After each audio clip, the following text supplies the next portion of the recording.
Assalamualaikum warahmatullahi wabarakatuh. Perkenalkan, nama saya Cika Putri Nur Alifah. Saya mahasiswi semester 2 dari Fakultas Hukum Universitas Islam Syekh Yusuf Tangerang. Saat ini saya akan mempresentasikan proposal penelitian saya yang berjudul Tinjauan Yuridis Tindak Pidana Pelecehan Seksual terhadap kaum perempuan dan anak di bawah umur di lingkungan masyarakat. Bab 1. Pendahuluan. A. Latar belakang masalah.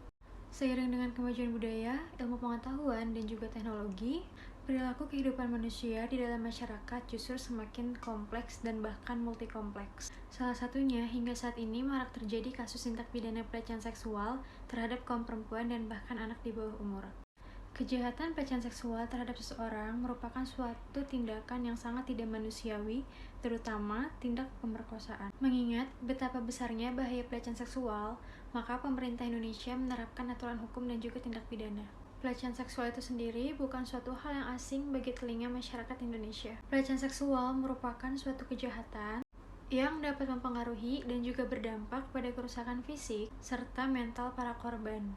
Walaupun kasus pelecehan seksual sering diangkat sebagai berita di media massa, tetapi masih banyak masyarakat yang belum paham atau menyadari sepenuhnya bahwa mereka yang menjadi korban pelecehan seksual tersebut bahkan menganggap perlakuan yang diterimanya adalah sesuatu yang tidak serius untuk ditanggapi.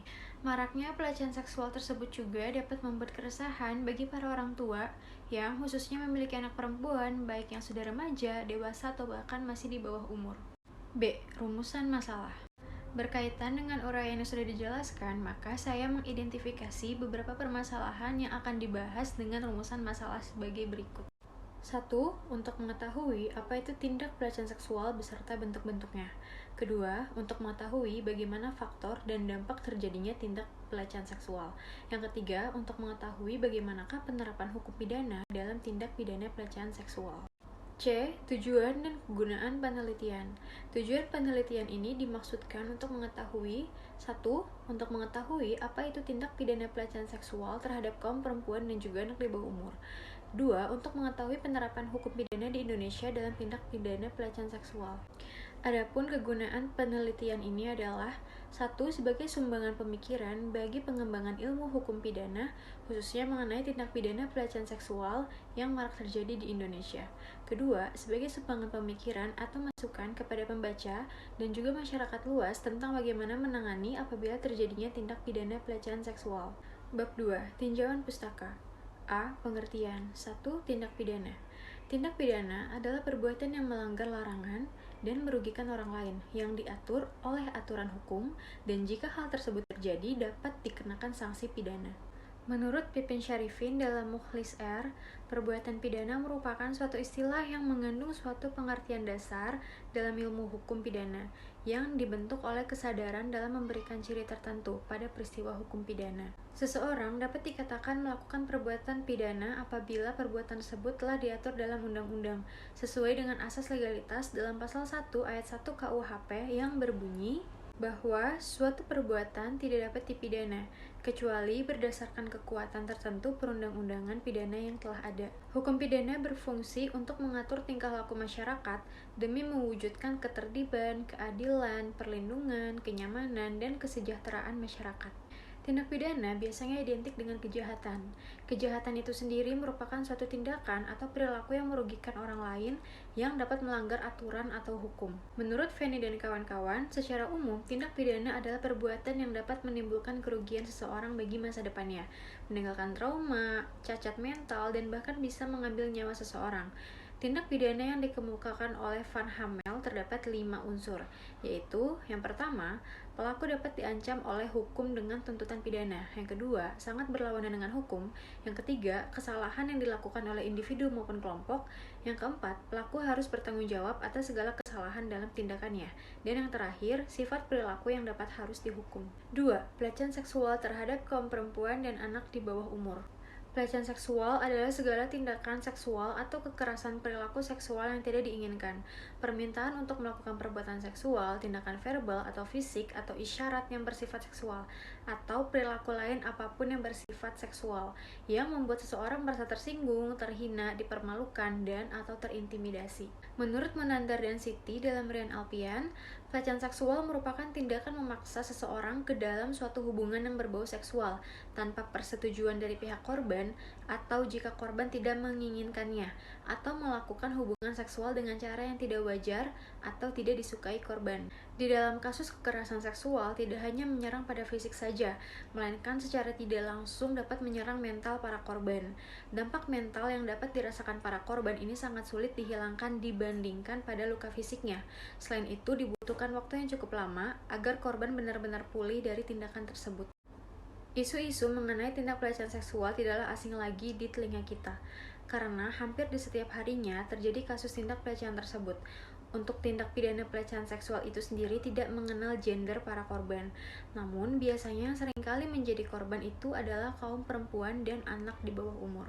Komisi Nasional Anti Kekerasan Terhadap Perempuan dalam Rosania dan Eko mengemukakan bahwasannya berdasarkan data yang telah dianalisis oleh Kementerian Pemberdayaan Perempuan dan Perlindungan Anak, telah tercatat bahwasannya kasus kekerasan seksual pada tahun 2020 mencapai angka 7.191 kasus.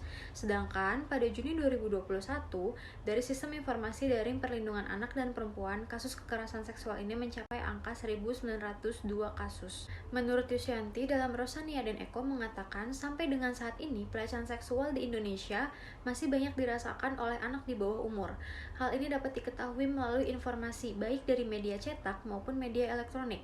Kasus kekerasan seksual anak, baik berupa fisik maupun psikis, selalu menjadi topik yang hangat baik di jenjang nasional maupun internasional.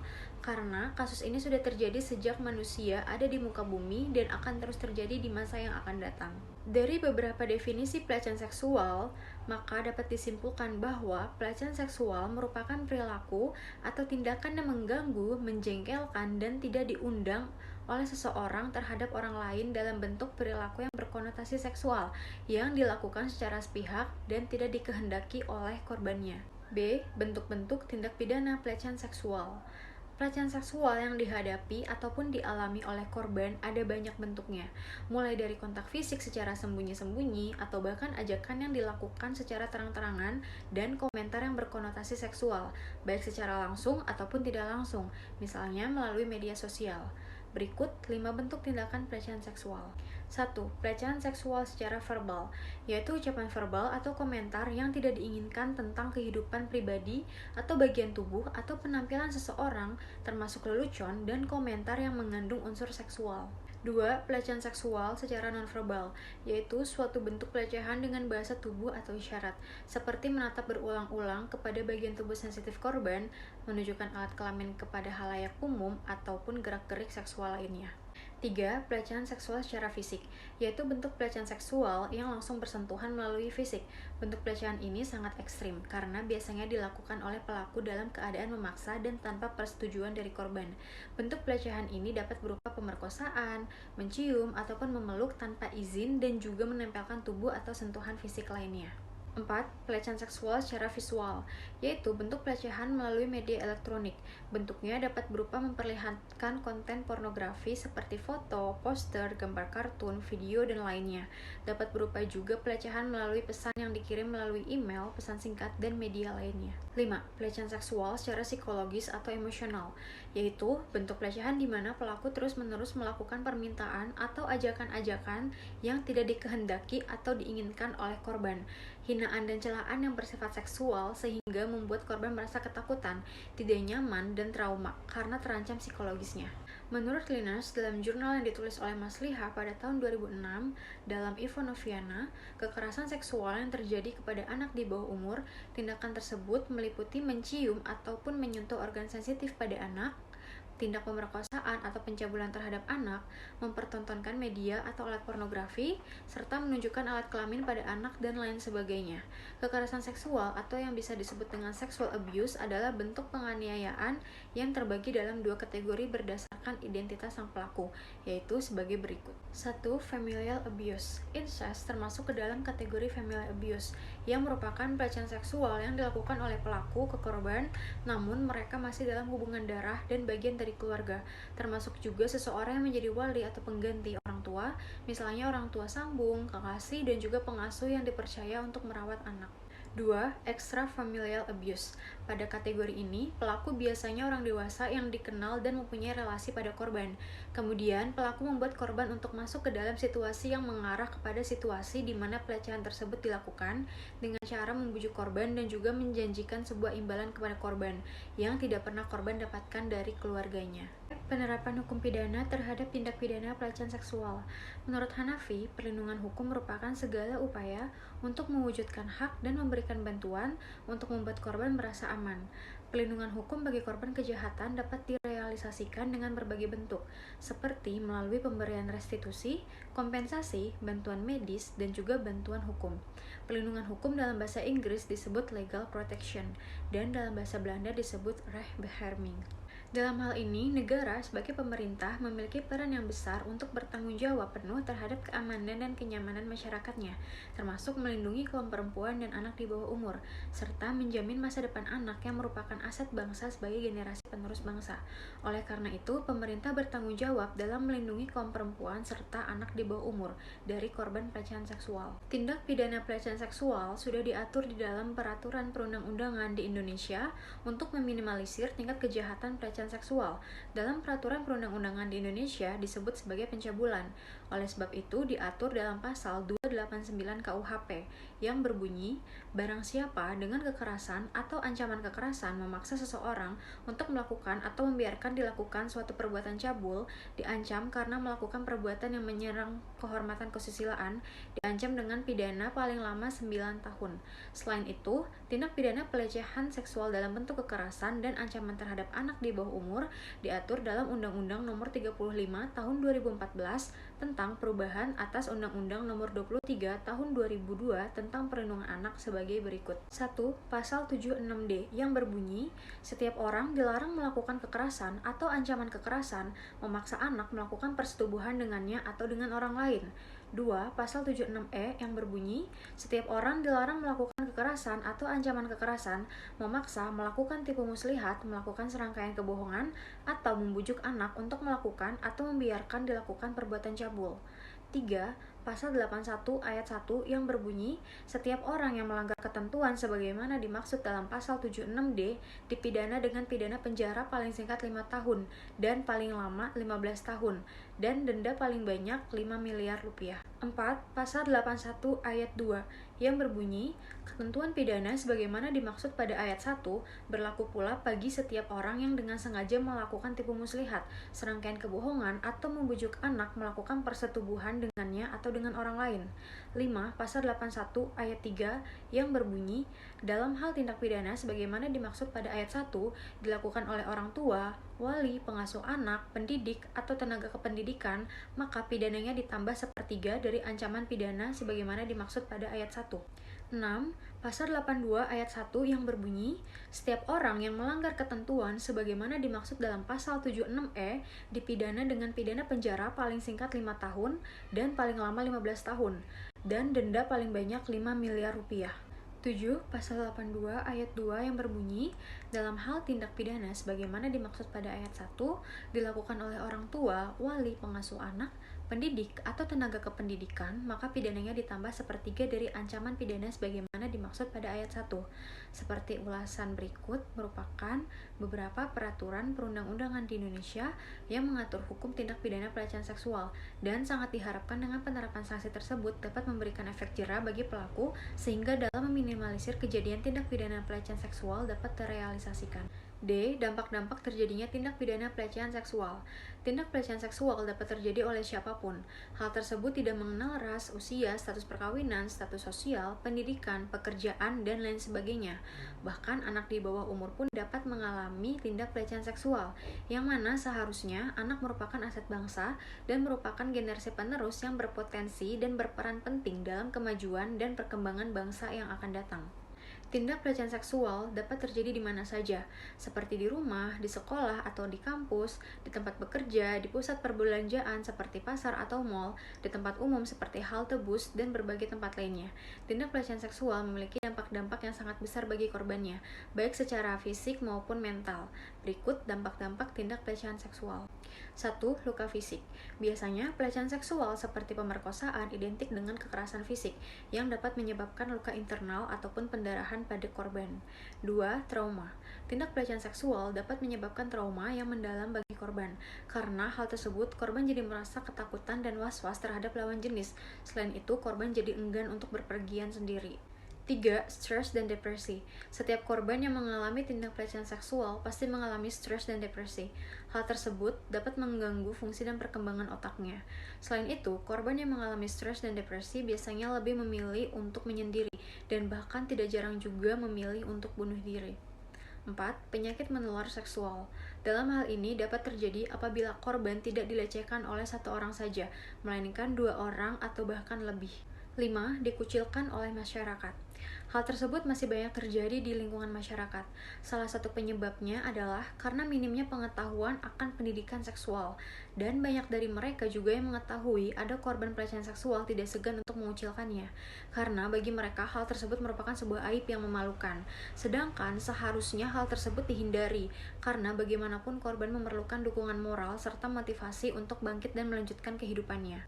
Pakar ahli Finkelhor dan Brown dalam Utami menggolongkan 4 jenis dampak trauma akibat kekerasan pada pelecehan seksual yang dialami oleh anak di bawah umur, yaitu 1. Pengkhianatan atau betrayal. Kepercayaan merupakan fondasi terpenting bagi korban kekerasan seksual. Seorang anak tentunya menaruh kepercayaan kepada orang tuanya yang sangat besar, agar dapat dimengerti dan dipahami. Namun dengan adanya kekerasan seksual yang berasal dari keluarga atau orang tuanya sendiri dapat membuat anak merasa dikhianati. 2. Trauma secara seksual atau traumatic sexualization. Menurut Russell dalam Utami dan kawan-kawan, perempuan yang mengalami tindak kekerasan seksual cenderung menolak berhubungan seksual sebagai konsekuensinya menjadi korban kekerasan seksual di dalam rumah tangga. Selain itu, menurut Finkelhor dalam Utami, menulis bahwasannya banyak korban yang memilih untuk berhubungan sesama jenis dikarenakan sudah tidak memiliki kepercayaan lagi terhadap lawan jenis. 3. Merasa tidak berdaya atau powerlessness. Menurut Finkelhor dan Brown dalam Utami dan kawan-kawan, ketidakberdayaan muncul disebabkan dengan adanya rasa takut pada kehidupan korban. Biasanya korban mengalami kesulitan untuk tidur, mimpi buruk, fobia, kecemasan disertai juga dengan rasa sakit. Ketidakberdayaan juga membuat korban menjadi sulit untuk menjalani aktivitasnya karena merasa lemah dan kurang efektif dalam bekerja. Sebaliknya, beberapa korban yang terdapat dorongan yang berlebihan dalam dirinya. 4. Stigmatization. Kekerasan seksual dapat menyebabkan korban merasa bersalah, malu, dan memiliki citra diri yang buruk. Rasa bersalah dan malu disebabkan oleh perasaan tidak berdaya dan tidak mampu mengendalikan diri. Beberapa korban marah dengan tubuhnya karena dianiaya. Korban lain menggunakan obat-obatan dan alkohol untuk menghukum tubuh mereka dan mencoba menghindari ingatan akan kekerasan yang mereka alami. Upaya pencegahan tindak pidana pelecehan seksual. Tindak pelecehan seksual dapat dihindari dengan berbagai cara, seperti 1. Selektif dalam memilih lingkungan pergaulan yang sehat. 2. Segera menghindar apabila merasakan tanda-tanda suatu hal yang berbau seks yang dianggap sebagai lelucon biasa oleh lingkungan pergaulan tersebut. 3. Jangan pernah untuk memberikan respon balik kepada orang yang melakukan pelecehan seksual, maka segeralah lapor ke pihak yang berwajib setelah mendapat bukti. 4. Segera cari dan minta perlindungan dari orang sekitar yang dapat mengatasi tindak pelecehan seksual. 5. Berilah edukasi atau pengetahuan seks atau sex education sejak dini. Kenalkan kepada anak mengenai bagian tubuh yang tidak boleh dilihat dan disentuh orang lain. Ajarkan juga mengenai konsep perbedaan jenis kelamin kepada anak. Tanamkan budaya malu pada anak, tumbuhkan rasa percaya anak terhadap orang tua, serta ajak anak untuk berdiskusi sederhana mengenai pengetahuan seks. Bab 3. Metode penelitian. A. Lokasi penelitian. Lokasi penelitian dilakukan di Kota Tangerang, khususnya di Polres Metro Tangerang Kota di Jalan Raya Daan Mogot, nomor 52. Penulis memilih lokasi penelitian tersebut dengan pertimbangan bahwasannya lokasi tersebut relevan dengan masalah yang akan diteliti. Dengan hal ini, penelitian dilakukan secara sistematis terhadap instansi tersebut, ditemukan adanya kasus pelecehan seksual di kalangan kaum perempuan dan anak di bawah umur. B. Jenis dan sumber data. Berikut jenis dan sumber data yang akan dipergunakan dalam penelitian ini terbagi atas dua, yaitu 1. Jenis data primer. Data primer adalah data yang dihasilkan dari peraturan perundang-undangan, tulisan makalah atau jurnal, dokumen atau arsip, serta bahan lain yang berhubungan dan dapat menunjang penulisan proposal penelitian ini. 2. Jenis data sekunder. Data sekunder adalah data yang dihasilkan secara langsung melalui wawancara kepada pihak kepolisian terkait dengan permasalahan pada penelitian ini. C. Teknik pengumpulan data. Untuk pengumpulan data, penulis mempelajari buku-buku yang berhubungan dengan objek dan materi pada penulisan proposal penelitian ini. Penulis juga mempelajari peraturan perundang-undangan dengan penulisan penelitian ini. Selain itu, penulis mengambil dari beberapa arsip berita yang diarsipkan di internet. Selain itu juga, data didapatkan melalui observasi dan wawancara dengan pihak-pihak tertentu. Observasi yang dimaksud adalah observasi teks-teks pada berita di internet mengenai kasus tindak pelecehan seksual. D. Analisis data. Data yang diperoleh baik secara data primer maupun sekunder dianalisis dengan teknik kualitatif, kemudian disajikan secara deskriptif, yaitu menjelaskan, menguraikan, dan menggambarkan sesuai dengan permasalahan yang erat dengan penelitian ini. Sekian presentasi proposal penelitian dari saya, kurang lebihnya mohon maaf. Akhir kata saya ucapkan terima kasih. Wassalamualaikum warahmatullahi wabarakatuh.